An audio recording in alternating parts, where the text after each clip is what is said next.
Hello, I'm Sabina Hassanova with the latest news in English on AzVision TV. Azerbaijan has sent an invitation to the European Union to observe the upcoming presidential elections on the 11th of April, said Ambassador Kęstutis Jankauskas, head of the EU delegation to Azerbaijan. Elections are an important event in a country's life. A week ago, Brussels hosted the fifth meeting of the EU-Azerbaijan Cooperation Council. The upcoming election was one of the topics of discussion. EU High Representative Federica Mogherini said the EU hopes for open and democratic elections in Azerbaijan. The EU always relies on the experience of the OSCE Office for Democratic Institutions and Human Rights. I know that they have received an invitation from Azerbaijan as well. At present, this issue is under consideration. Ambassador Kęstutis Jankauskas also spoke of Asan and Abad services and said these structures represent a positive image of Azerbaijan. European Union is glad to be here from the very initiation of these projects. We support this project, but its success depends on the idea. General concepts of the projects seem quite effective. Hopefully, such initiatives will be successful as they provide easy access to services for people, Jankauskas added. Over the past 24 hours, Armenian armed forces have violated the ceasefire along the contact line between Azerbaijan and Armenian troops 123 times, the Azerbaijani Defense Ministry reported.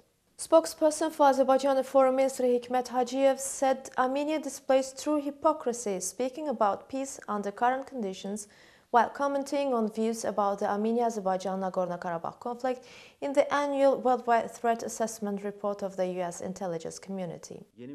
The ongoing occupation of Azerbaijani territories by Armenia continues to be a major threat to regional peace and security. Armenia is an unserious and hypocritical country which talks about peace despite military occupation of Azerbaijani lands and continuation of illegal activities in the occupied Azerbaijani territories and annexation of those lands. The OSCE Minsk Group co-chairs have stated several times that current status quo is unacceptable. The spokesperson also commented on the remarks of the Russian Foreign Ministry spokesperson with regards to the statement made by Azerbaijani President Ilham Aliyev at the 6th Congress of the ruling New Azerbaijan Party. He called the remarks controversial. Taking into account the strategic partnership and high-level dialogue between Azerbaijan and Russia, we do not consider it appropriate to comment on the statement of the head of state in this manner, Hacıyev noted. Azerbaijani Minister of Economy Shahin Mustafayev met with the first Vice Premier, Minister of Economy and Sustainable Development of Georgia, Dmitry Kumsishvili.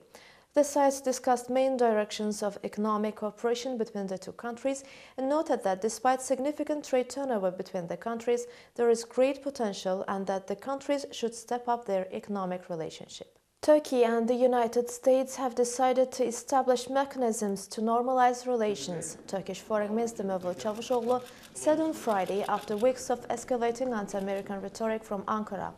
Speaking at a joint news conference with the U.S. Secretary of State Rex Tillerson, Çavuşoğlu said Turkey and the United States will hold another meeting by mid-March.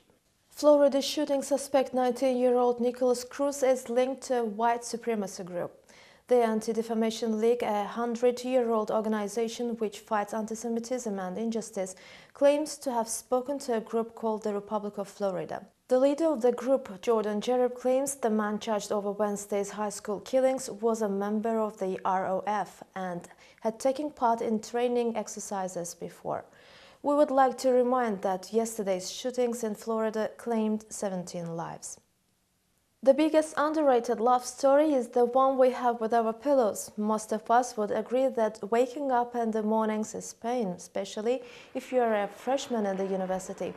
However, the rector of the Baku Higher Oil School, Elmar Gasimov, found a better solution for the most tardy as he presented to first-year students most popular for their tardiness with alarm clocks. We of course urge everyone to be on time, but also wish all of you to have people with great sense of humor around you. That was all for today from AzVision TV. Thank you for watching. Have a nice weekend.